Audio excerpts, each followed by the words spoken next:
ഒരുപക്ഷെ നിലാവിന്റെ നീലഭസ്മക്കുറിയണിഞ്ഞ് 4 പേർ മടങ്ങി ഭൂമിയിലേക്ക് വരികയാണ്. ആ യാത്രയ്ക്കിനി കേവലം മണിക്കൂറുകൾ മാത്രമേ ബാക്കിയുള്ളൂ. നാളെ പുലർച്ചെ 5:37 ശാന്തസമുദ്രത്തിൽ പസഫിക് ഓഷനിൽ ഒറൈൻ പേടകം സ്പ്ലാഷ് ഡൗൺ ചെയ്യുക. ഈ സ്പ്ലാഷ് ഡൗൺ എന്തൊക്കെയാണെന്നുള്ളത് നമ്മുടെ പ്രേക്ഷകർക്ക് ഇതിനോടകം വളരെ കൃത്യമായി അറിയാം. നമ്മൾ എത്രയോ പേടകങ്ങൾ ആ രീതിയിൽ ചന്ദ്രനിൽ നിന്ന് അല്ലെങ്കിൽ ബഹിരാകാശത്ത് നിന്ന് ഭൂമിയിലേക്ക് ഇറങ്ങി വരുന്നത് കണ്ടതാണ്. സമുദ്രത്തിലേക്ക് പാരച്യൂട്ടുകൾ വിടർത്തി പതിയെ പതിയെ പറന്നിറങ്ങുന്ന പേടകങ്ങൾ. ആ രീതിയിൽ തന്നെയായിരിക്കും നാളെ ഒറൈൻ പേടകവും പറന്നിറങ്ങുക. ഇനി എല്ലാവരും ചോദിക്കുന്ന പല ചോദ്യങ്ങളുമുണ്ട്. എന്തുകൊണ്ടാണ് ഇപ്പോൾ ഇങ്ങനൊരു ദൗത്യം ഇപ്പോൾ നാസ നടത്തുന്നത്? എന്തായിരുന്നു ഈ ദൗത്യത്തിന്റെ ഉദ്ദേശം? അങ്ങനെ ഒരുപാട് ചോദ്യങ്ങളുണ്ട്. എന്തുകൊണ്ടാണ് ഇവർ ചന്ദ്രനിൽ ഇറങ്ങാതെ അതിനെ ചുറ്റിക്കറങ്ങി മടങ്ങി വന്നത്? ഇത്തരം ഒരുപാട് തീരാ സംശയങ്ങൾ പലർക്കുമുണ്ട്. അതെല്ലാം ദൂരീകരിക്കാനാണ് ഇനിയുള്ള സമയം നമ്മൾ വിനിയോഗിക്കാൻ പോകുന്നത്. നമുക്കറിയുന്നത് പോലെ ഏപ്രിൽ 1-ാം തീയതി American time April 1, Indian time April 2 പുലർച്ചെ 4:05 കൂടിയാണ് SLS എന്ന് പറയുന്ന റോക്കറ്റിൽ ഒറൈൻ എന്ന പേടകത്തിൽ 4 പേർ കുതിച്ചത് ചന്ദ്രനിലേക്ക്.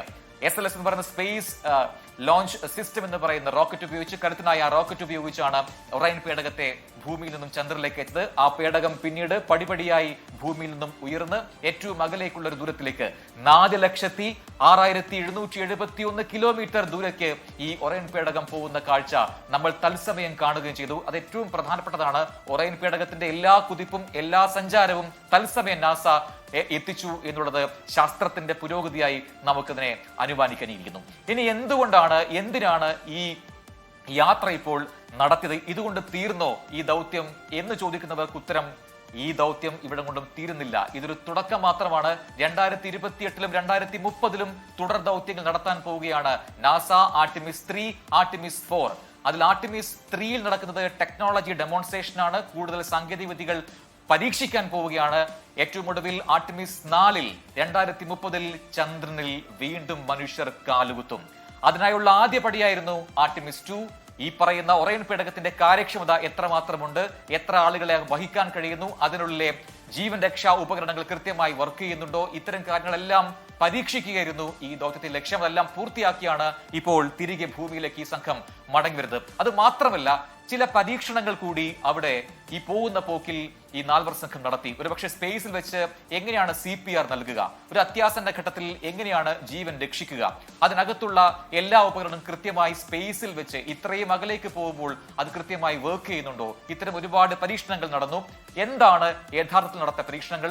ആ വിശദമായ റിപ്പോർട്ടിലേക്കാണ് നമ്മൾ ഇനി പോകുന്നത്. 3, 2, 1, booster ignition. And liftoff of Artemis 2 now bound for the moon. മനുഷ്യന്റെ വർഷങ്ങൾ നീണ്ട ബഹിരാകാശ ദൗത്യങ്ങളിൽ ചുരുങ്ങിയ കുറച്ചു ദിവസങ്ങൾ, 10 ദിവസം നീണ്ട യാത്രയ്ക്കിടെ നിർണായകമായ ഒട്ടേറെ പരീക്ഷണങ്ങൾ ആർടെമിസ് 2 ദൗത്യത്തിന്റെ ഭാഗമായി. ചാന്ദ്ര നിരീക്ഷണം, ഓറിയോൺ പേടകത്തിന്റെ ശേഷി പരിശോധിക്കൽ, ബഹിരാകാശ യാത്രയ്ക്കിടെയുള്ള മനുഷ്യരുടെ ആരോഗ്യസ്ഥിതി എന്നിവയാണ് പ്രധാനമായും പരീക്ഷണ വിഷയങ്ങളായത്. ചന്ദ്രന്റെ മറുവശത്തുകൂടി സഞ്ചരിക്കുമ്പോൾ ഗർത്തങ്ങളും ലാവാ പ്രവാഹങ്ങളും നിരീക്ഷിക്കുകയും ചിത്രങ്ങൾ പകർത്തുകയും ചെയ്യുന്നതായിരുന്നു ദൗത്യത്തിലെ നിർണായക നിമിഷം. ഏപ്രിൽ 6-ന് ഓറിയോൺ പേടകം ചന്ദ്രന്റെ തൊട്ടുമുകളിലൂടെ നടത്തിയ യാത്രയിൽ ഈ പഠനം സഞ്ചാരികൾ നടത്തി. മുൻപ് അപ്പോളോ ദൗത്യങ്ങളിൽ കാണാത്ത ചന്ദ്രന്റെ ഭാഗങ്ങളെക്കുറിച്ച് പഠിക്കാൻ ഇത് സഹായകമായി.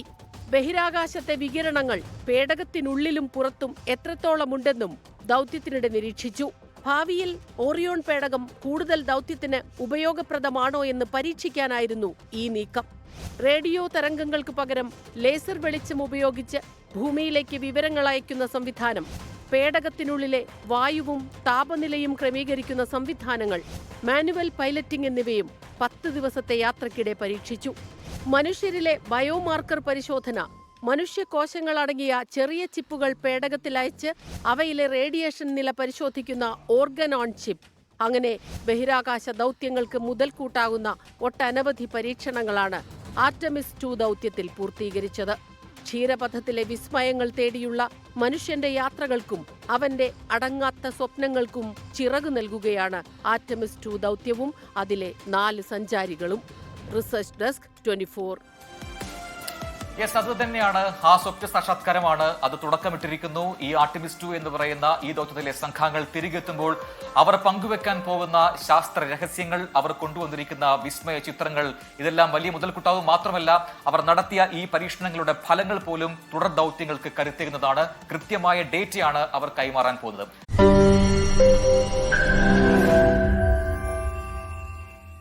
ലോകത്തെവിടെയായാലും ഏത് സമയത്തും 24 വാർത്തകളും ഓഗ്മെന്റഡ് റിയാലിറ്റി പാക്കേജുകളും എക്സ്പ്ലെയിനറുകളും വിശദമായി കാണാൻ ഞങ്ങളുടെ യൂട്യൂബ് ചാനൽ നിങ്ങൾക്ക് സബ്സ്ക്രൈബ് ചെയ്യാം.